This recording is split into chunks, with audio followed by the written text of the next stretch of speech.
Bismillahirrahmanirrahim. Assalamualaikum warahmatullahi wabarakatuh. Selamat datang di kuliah multimedia ya. Setelah kemarin kita UTS, kalian sudah mengerjakan beberapa tugas. Terima kasih yang sudah mengumpulkan. Yang belum mengumpulkan segera melengkapi karena itu tugas hingga hingga tugas pertemuan 7 itu akan dirata-ratakan yang akan menjadi nilai UTS gitu ya. Segera dikumpulkan, segera dilengkapi. Terima kasih kepada yang sudah mengumpulkan. eh, Ya, moga-moga ilmunya akan menjadi sangat bermanfaat. Ya, mohon maaf saya sangat kurang sekali memberi memberi bekal secara langsung seperti ini ya kemarin nih. Kita hanya beberapa kali bertemu, tapi karena banyak libur dan nanti juga minggu depan kita terpotong sama libur lagi. Nah, jadi banyak banyak liburnya. Tapi jangan khawatir, eh, di e-learning saya telah memberikan beberapa bahan-bahan dari YouTube. Silahkan ditonton ya untuk membekali kalian dalam mengerjakan tugasnya. Dalam 3 minggu dari minggu kemarin, minggu sekarang, sama minggu depan, kita akan membahas tentang broadcasting video ya dan termasuk audio audio production dan video production dan broadcasting production sekaligus gitu. Saya waktu menyusun RPS kemarin saya lupa ternyata di multimedia juga ini multimedia buat informatika berarti ada extended reality ya. Jadi ada augmented reality dan virtual reality. Nanti kita akan belajar belajar tentang extended reality, augmented reality dan virtual reality gitu. Setelah setelah ini makanya saya pendekin video production hanya tiga pertemuan saja. Sisanya kita melakukan extended reality yang sederhana, gitu, pakai web base gitu. Oke, sekarang kita akan memulai tentang eh, video production, audio production, dan video production ya. Pertama, sebentar ya. Kita bahas dulu tentang tugasnya. Tentang tugasnya. Jadi tugas yang ada itu adalah tugas pertemuan 11 ya.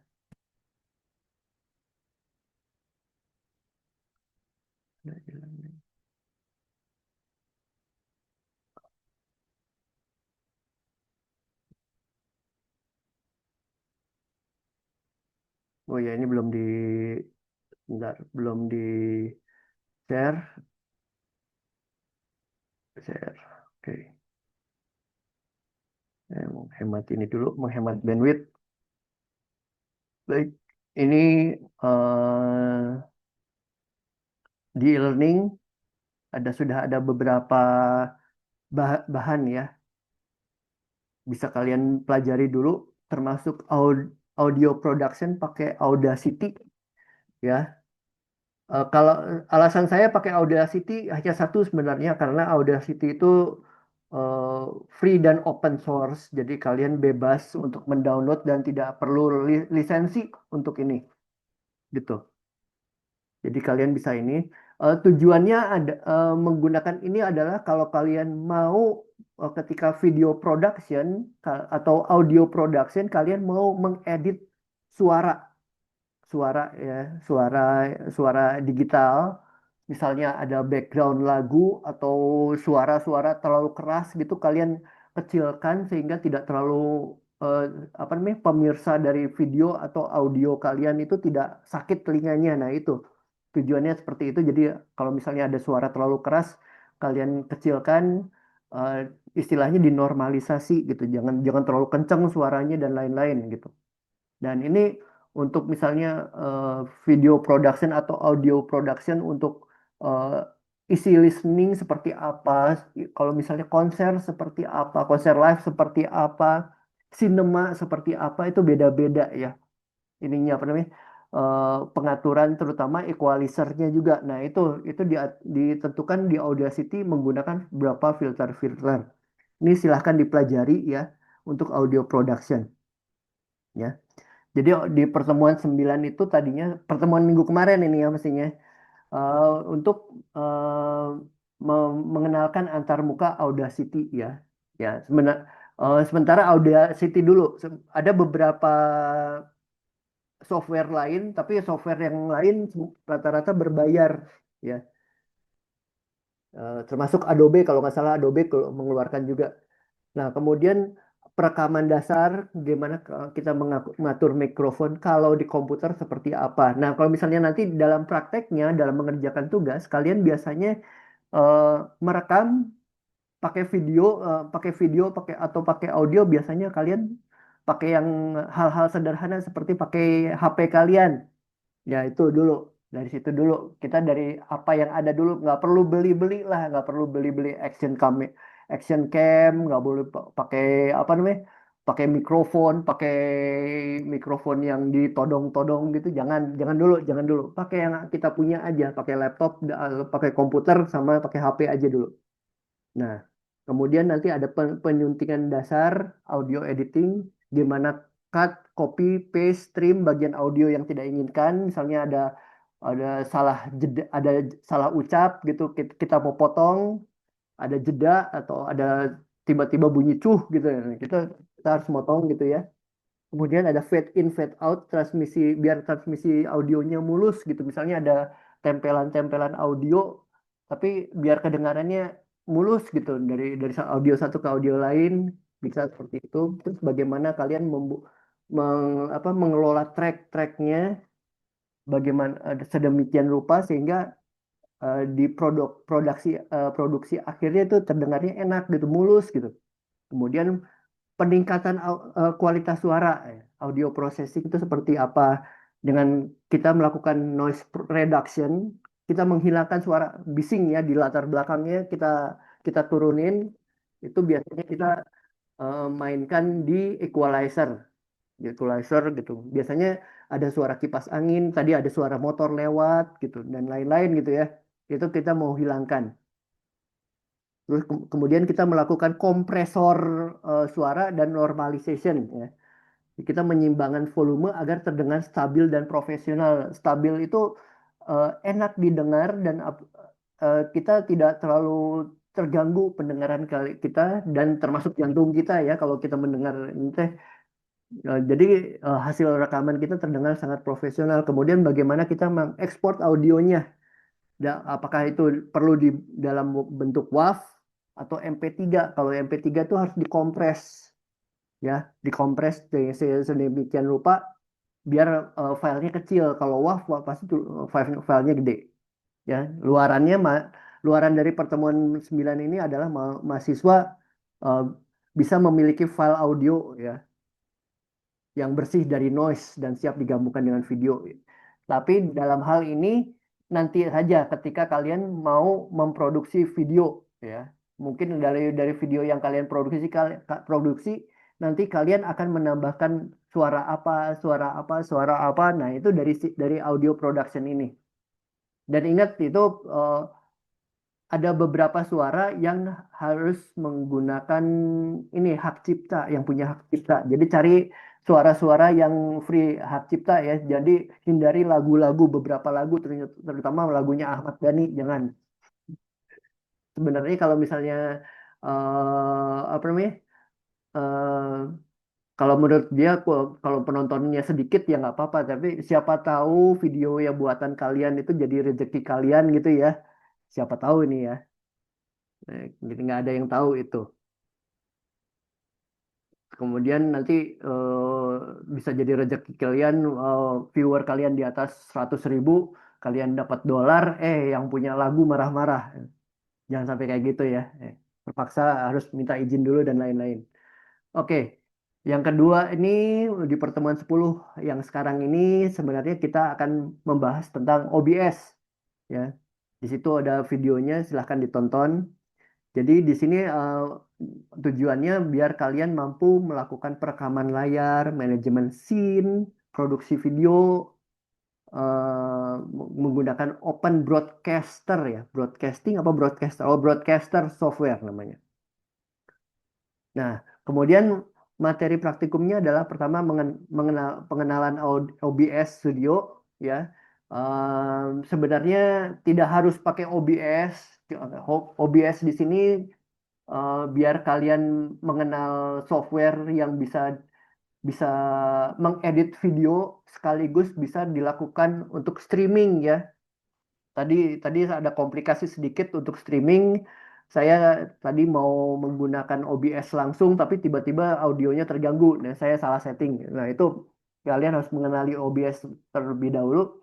Open Broadcaster Studio software ini sebenarnya adalah software yang free dan open source, maka tidak perlu lisensi, ya, nggak perlu dibajak, silahkan digunakan saja langsung. Sebenarnya ada alternatif lain kalau kalian pakai uh, sistem operasi Windows. Dulu saya pernah pernah menggunakan Windows Movie Maker ya. Saya nggak tahu kalau di Windows 11 itu masih ada nggak. Kalau nggak salah itu sudah nggak ada ya.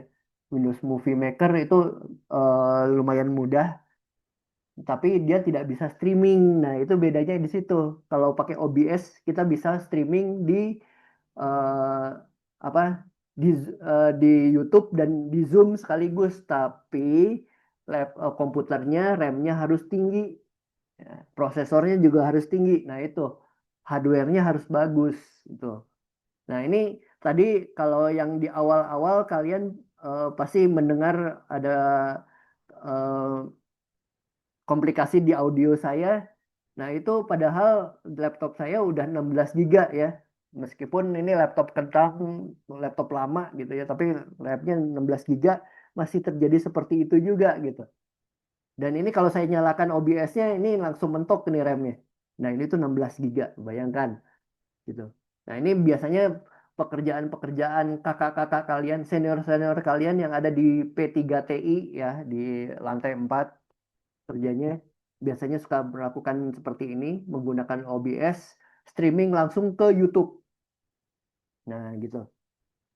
Nah, manajemen sources, kemudian pengaturan resolusi dan format. Kita ngatur bitrate-nya, kanvasnya mau berapa gede ya.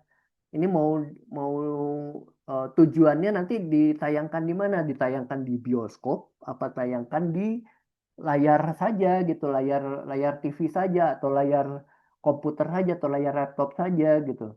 Itu kenapa harus dilakukan demikian? Agar kita tahu eh, kalau produksinya mungkin untuk hanya layar TV saja mungkin nggak perlu sebesar itu gitu ya apa namanya resolusinya, dan filenya juga tidak akan besar kalau resolusinya kecil gitu. Nah, kemudian format output rekamannya seperti apa? MP4 atau MKV? MP4 itu di apa namanya? MP4 itu nanti dikompres seperti MP3, juga MP3 itu buat audio, kalau video itu ya MP4. Kemudian MKV kompresan dari ini ya, kompresan file dari Rusia, Matroska ya namanya. Matroska kompresor video, tapi bahasanya bahasa Rusia itu. Kemudian itu terkenal dengan mutunya, mutu suaranya, bitrate-nya tinggi gitu. Sebenarnya kalau dibandingkan dengan file yang lain, uh, file video yang lain, ini paling bagus ya MKV memang, karena um, mutunya lebih tinggi, tapi filenya lebih rendah, meskipun tidak serendah MP4 gitu. Itu MKV itu masalahnya di situ. Dan itu baru rame, MKV itu baru 10 tahun ya, dari tahun 2000, 10 tahun. Enggak, Ding. 20 tahun terakhir, 20 tahun terakhir maaf. Orang baru pakai MKV itu. Nah, kemudian manajemen sourcesnya bagaimana? Kita menambahkan video capture, webcam kamera yang tadi ada muka saya, di display capture-nya gimana? Kemudian media source, kita dapat gambar latar, overlay, teks. Kemudian kita bisa nanti di media source itu kita bisa menambahkan gambar icon chibi kita, kemudian di bawahnya ada running text dan lain-lain. Ya, itu perlu nanti kalian harus diulik, nanti kalian lihat dulu videonya seperti apa sebelum kalian melakukan perekaman video. Kemudian kalian sinkronisasi antara audio dan video. Nah, ini paling sering terjadi kesalahan ketika sinkronisasi. Banyak ini terjadi di beberapa TV, termasuk TV-TV daerah ya. Sering cepat-cepatan produksi sehingga ternyata audio dan videonya tidak sinkron. Jadi videonya muncul duluan, audionya telat. Sering banget jadi itu tidak sinkron. Itu kurang profesional ya. Jadi kalau kalian harus mencocokkan ini mulutnya kapan dia ngomong. Gitu. Kemudian simulasi perekamannya seperti apa? Kalian melakukan transisi antar scene secara live dan merekamnya menjadi satu kesatuan video utuh. Jadi di sini nanti kalian punya draft video raw ya belum dipublish yang direkam langsung dari OBS gitu.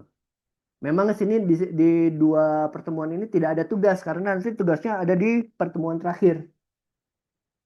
Nah, di sini ada recording dan broadcasting. Nah, ini eh, recording dan broadcasting management di YouTube Studio. Jadi agar kalian mampu mempublikasikan konten, mengoptimasi metadata dan mengelola channel YouTube. Ya, persiapan channel yaitu kostumisasi profil channel, deskripsi, branding dasar dan lain-lain. Itu harus kalian pelajari. Nanti ada SEO-nya. Silahkan dibaca, diikuti videonya. Kemudian proses upload video, memilih hasil rekaman, kemudian mengunggahkannya YouTube Studio. Kemudian isi-isian metadatanya, SEO YouTube-nya kalian harus isi judul yang menarik seperti apa, deskripsi yang meninformatif, kemudian kalau misalnya ada timestamp-nya, ada chapter-chapternya, kalian harus menyertakan itu. Kemudian kalian harus riset agar dapat tag-tag yang bagus agar orang bisa cari berdasarkan tag yang kita simpan. Ya, jadi teks itu eh, istilahnya kata kunci lah ya, biar orang-orang kalau nyari nyari dapat video kita itu dari kata-kata kunci yang mereka kasih gitu, misalnya kucing lucu gitu. Kemudian nanti dia datang ke channel kita mencari video kucing lucu, tag tag yang kucing lucu itu gitu. Kemudian visual and engagement. Nah, itu juga thumbnail kita simpannya bagaimana. Ada end screen, cards disimpan itu disimpan seperti apa. Kemudian misalnya ada teks, running text di bawah itu.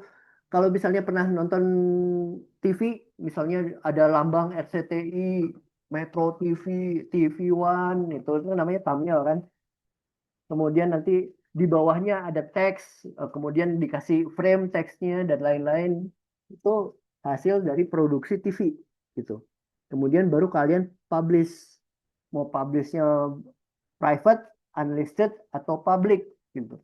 Kemudian jadwal tayangnya kapan? Apakah premier atau dischedulkan? Kemudian kalian harus memahami copyright. Misalnya seperti tadi, kalau misalnya kalian menambahkan thumbnail dari logo orang lain kah, kemudian harus menempelkan apa namanya suara-suara atau musik-musik dari eh, artis-artis tertentu. Nah, itu juga lumayan ini ya, lumayan mengganggu yang seperti itu. Jadi cari sumber-sumber yang gratisan, sumber-sumber yang free license gitu. Seperti saya ngajarin kalian, saya ngasih softwarenya software yang free ya, bukan software yang harus dibajak gitu. Oh ya, buat kalian tahu saya pakai Linux Mint. Saya tidak perlu pakai Arch lah, nggak perlu pakai Arch. Saya nggak mau menghabiskan waktu buat konfigurasi. Saya langsung pakai. Oke, pertemuan 11 ini mahasiswa berhasil mengunggah satu video pendek sebagai uji coba dengan metadata teroptimasi ya. Coba ini kita turunkan dulu biar kita ini eh coba saya lihat channel saya ya. Sebentar, ini stop share dulu. Saya buka salah satu channel saya ya.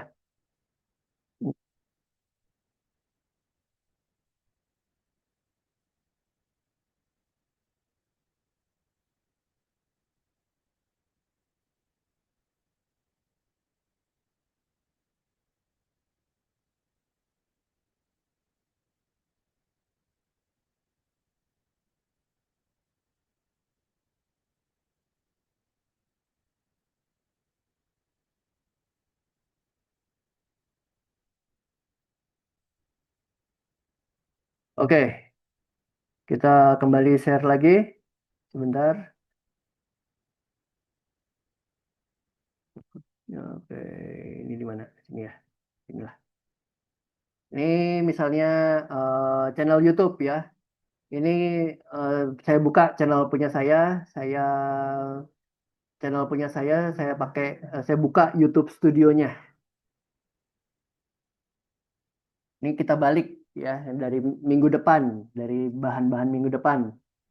Misalnya ada latestnya kemarin pengantar administrasi jaringan ya kemarin. Kita mau lihat ini. Bentar. Oke, konten pengantar ke administrasi jaringan, pengantar administrasi jaringan. Oke, jadi ini kuliah saya di kelas C ya, administrasi jaringan dan konfigurasi jaringan. Saya mengajarkan tentang jaringan, kemudian router, kemudian instalasi server-server. Saya mengajarkan pakai Linux. Jadi server web, server HTTP, server DHCP, server DNS, server Samba, kemudian apa lagi ya banyak ya. Dan beberapa server lain banyak lah pokoknya gitu. Tapi ini berbeda dengan kuliah jaringan jaringan komputer di elektro ya. Kita lebih ke konfigurasi. Konfigurasi itu sebenarnya nggak akan jauh dari algoritma juga karena itu adalah kumpulan dari perintah sama aja sama pemrograman. Nah, ini halaman pertama dari YouTube Studio adalah pertama kita mengunggahnya dulu di sini. Kita mengunggah sampai beres. Nah, itu videonya dapat dari mana? Ini video yang saya unggah ini dapatnya dari rekaman Zoom. Ini paling mudah kita membuat video itu adalah merekam dari Zoom. Aduh, tuh ada motor. Oke, merekam dari Zoom, hasil rekaman Zoom-nya kemudian kita download ke komputer kita, kemudian dari komputer kita upload ke YouTube Studio gitu. Ini tidak streaming secara live ya bentuknya seperti inilah, gitu ya. Mungkin kapan-kapan, oh tapi nggak bisa, ini nggak bisa di screen apa kamar.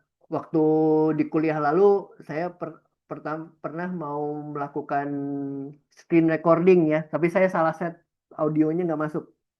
Nah ini adalah video details yang harus metadata yang harus eh, diisikan. Pertama, title-nya apa, deskripsinya isinya apa, thumbnail ini gambar depannya nanti seperti apa gitu. Apakah perlu ditulis-tuliskan dan lain-lain gitu ya, atau dikasih merek, dikasih logo biar menarik lah ini ya si thumbnail ini sedemikian rupa. Ya itu terserah kalian bisa tambahkan di situ. Makanya di awal-awal pertemuan kalian belajar bikin chibi dan bikin apa namanya atribut-atribut ya atribut-atribut yang akan dipakai untuk video ya properti gitu. Istilahnya properti gitu ya. Nah itu harus dibuat apakah ini masuk playlist tertentu, apakah ini buat anak-anak atau bukan. Nah kemudian bentar, eh kok apakah ini untuk 18 tahun atau tidak dan lain-lain. Oke, tuh. Kemudian berikutnya sebentar. Analitik. Nah, video ini nanti kita bisa hitung viewersnya ada berapa, berapa yang pesertanya dan lain-lain. Dan seperti itu. Ini cuma sedikit ya. Viewers YouTube saya yang paling banyak itu adalah ketika saya meliput angklung robot.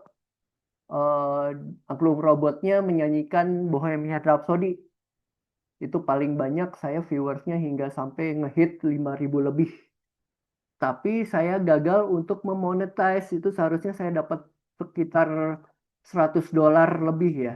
mestinya mestinya dapat $500 lebih gitu. Tapi karena saya tidak izin ke yang punya lagu Bohemian Rhapsody, yaitu EMI ya, bacanya EMI ya, EMI. Kemudian ketika saya mencapai viewer saya tinggi, di email Anda melakukan violation, Anda melakukan pelanggaran hak cipta. Jadi Anda tidak dapat memonetize hasil dari tayangan Anda ya. Saya rugi gitu ya, lumayan itu, mestinya saya dapat $500 gara-gara apa namanya, hak cipta saya nggak dapat. Jadi hati-hati sama hak cipta waktu itu gitu. Saya terpaksa di videonya harus menempelkan eh, asal Bohemian Rhapsody-nya dari mana, meskipun itu cover ya. Ini editornya. Di sini kita bisa melakukan trim, cut, blur, end screen, info card, atau bisa kasih quizzes dan lain-lain. Kita bisa melakukan apa namanya, modifikasi terhadap video kita di YouTube ya. Misalnya ada komen-komen dan lain-lain gitu dan lain-lain ya.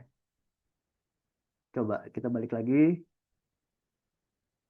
Ada restriction. Nah, ini restrictionnya seperti apa? Ini visibility-nya saya melakukan publish ya, public ya. Ada public, ada unlisted, ada private. Kalau private itu tidak, orang umum tidak bisa melihat. Kalau unlisted itu hanya orang yang punya link yang bisa lihat gitu. Kalau private hanya kita sendiri yang bisa lihat. Kalau unlisted orang yang punya link yang bisa lihat. Kalau public semua orang bisa lihat.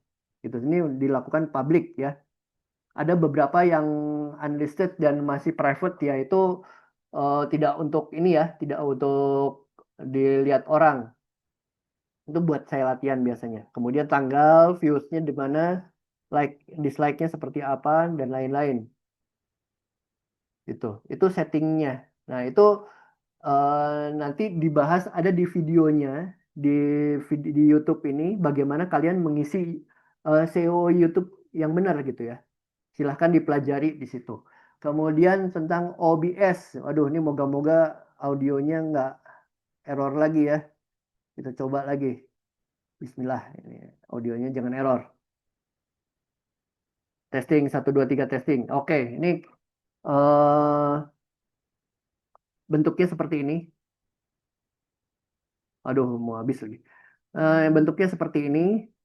Ini kalian harus menguasai transition seperti ini. Ini ada running text-nya dan lain-lain.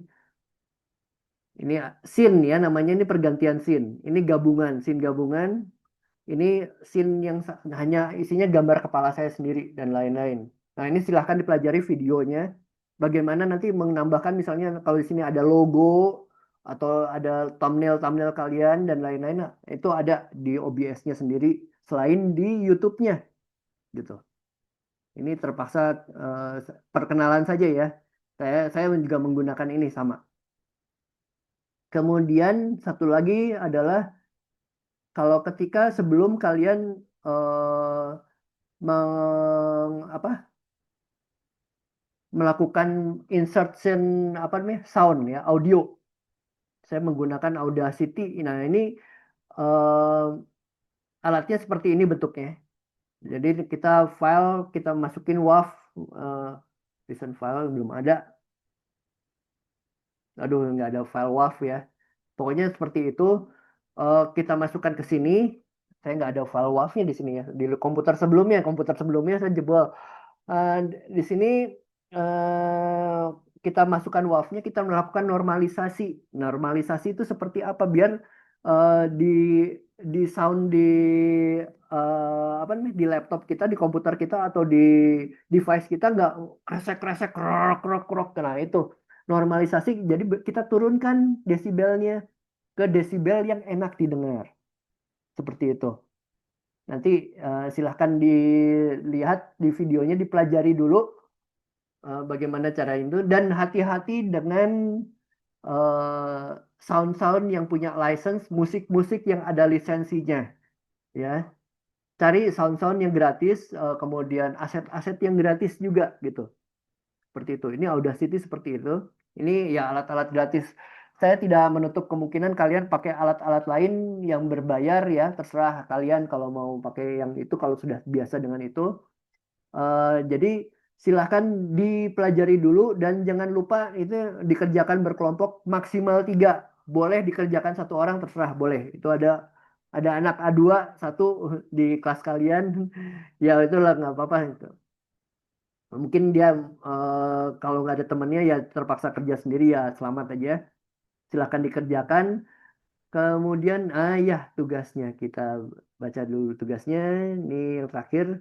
Silahkan dibaca ada ketentuan umumnya, ada batasan tema. Hati-hati, nggak boleh unsur sara, nggak boleh melanggar hukum, nggak boleh provokatif. Itu. Kemudian ada kebijakan menggunakan AI.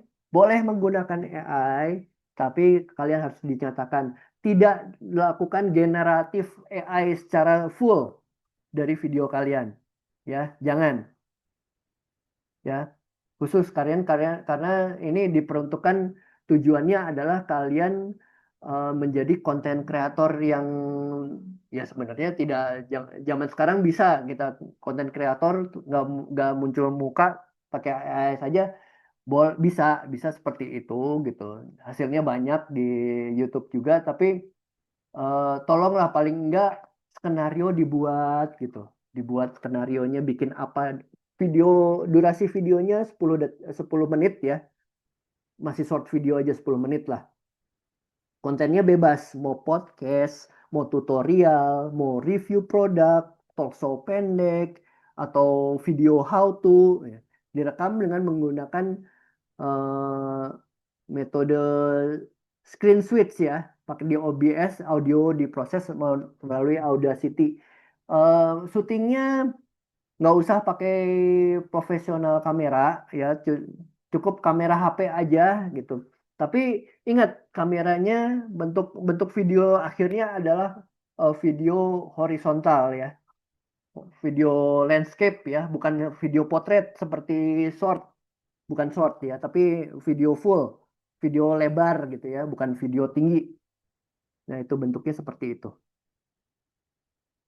Nah, tadinya saya mau mendemokan OBS, tapi tadi setting suaranya salah, jadi tadi berehonya nggak habis-habis. Kemudian itu ciri-cirinya remnya mau mentok ya. Ya, jadi silahkan kalian pelajari ya, di 3 pertemuan ini. Silahkan ditonton dulu semua videonya, tiga-tiganya tonton. Kemudian kalian coba buat ini. Sebelumnya kalian bikin dulu skenarionya 10 menit mau bikin apa sih gitu. Syukur-syukur ini akan menjadi rezeki kalian gitu. Kalau penontonnya banyak kan kalian senang. Penontonnya banyak misalnya di kelipatan 1.000 gitu ya dapat kalian $100 gitu kayak kayak saya kemarin kalau misalnya saya nggak masalah dengan yang punya lagu Bohemian Rhapsody saya dapat $500 itu lumayan dulu ya itu masalah dengan lisensi ya contoh buruknya seperti itu jadi silahkan dipelajari pertemuan 9 10 pertemuan 11 ini mungkin nggak ada eh, tugas di pertemuan 9 dan pertemuan 10 di pertemuan 11 ini ada tugas bahan-bahannya ada di 3 pertemuan ini silahkan dipelajari ada pertanyaan di sini silahkan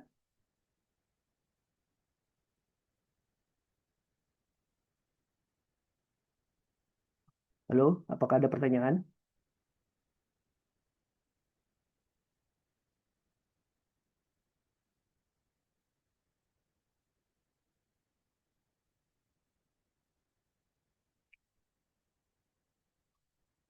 Hmm, Biasanya Pak, ya, silahkan silahkan itu Pak yang di ketentuan umum, yang ya. format konten, yang Hmm, poin terakhir, format konten selama, ah gimana mas putus apa selama nah selama yang direkam menggunakan scene switching itu maksudnya kayak gimana Pak? Nah, switching itu misalnya eh, kita mengganti scene gitu ya. Seperti ini nih. Aduh, keluarin OBS lagi. Moga-moga nggak hang ya. Coba nih scene switching. Ini saya matiin dulu video saya.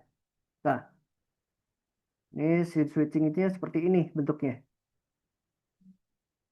Nah, ini nggak kelihatan kalau bentuknya seperti ini ya.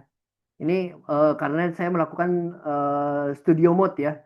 Ini studio mode bentuknya seperti ini. Yang akan kalian lihat itu ada di program yang di layar sebelah kanan. Ini scene switching itu bentuknya seperti ini. Ini aktor kita ganti ini scene namanya scene-nya scene aktor, yang scene yang satu lagi namanya scene gabungan. Scene aktor, scene gabungan ya. Nah, scene switching itu saya melakukan seperti ini. Tak. Nah, ganti. Kalau saya pakai mode biasa, nah ini yang akan kita lihat. Ini namanya scene switching seperti ini. Scene aktor, scene switching. Nah, gitu. Ini scene switching. Ngerti nggak? Ya. Jadi Ya, Pak, pergantian baik, Pak. ya, jadi pergantian scene ya, skena, penggantian skena ya namanya. Pergantian pemandangan lah gitu ceritanya itu. Gitu. Ya, ngerti nggak? Silahkan dipelajari dulu video-videonya. Jadi untuk di OBS itu ada nanti kita akan memasukkan beberapa scene, beberapa pemandangan. Misalnya kayak tadi pemandangannya ada pemandangan kepala saya sendiri sama pemandangan gabungan dengan ini apa? Dengan tangkapan layar. Nah, itu dua dua scene yang berbeda gitu. Contohnya seperti itu. Itu namanya scene switching seperti itu. Jadi tidak hanya live saja, nanti eh, ada beberapa video, misalnya kalian melakukan product review ya. Product review kalau dilihat dari sini, sini, sini, terus kemudian kita balik lagi ke muka kita seperti apa gitu. Nah, itu namanya scene switching. Contohnya seperti itu. Gimana, jelas? Jelas, Pak. Terima kasih, Pak. Oke, ada lagi? Ya, ini mungkin waktunya akan habis, jadi saya cukupkan sampai sini. Silahkan dipelajari dan silahkan dibuat tugasnya. Kita tidak akan ketemu minggu kemarin, tidak ketemu minggu depan. Jadi silahkan dibuat langsung tugasnya ya. Nanti kita akan bertemu lagi setelah libur Idul Adha 2 minggu lagi, ya. Nanti berikutnya kita akan belajar tentang extended reality, virtual reality dan augmented reality. Jadi kita akan memprogram itu yang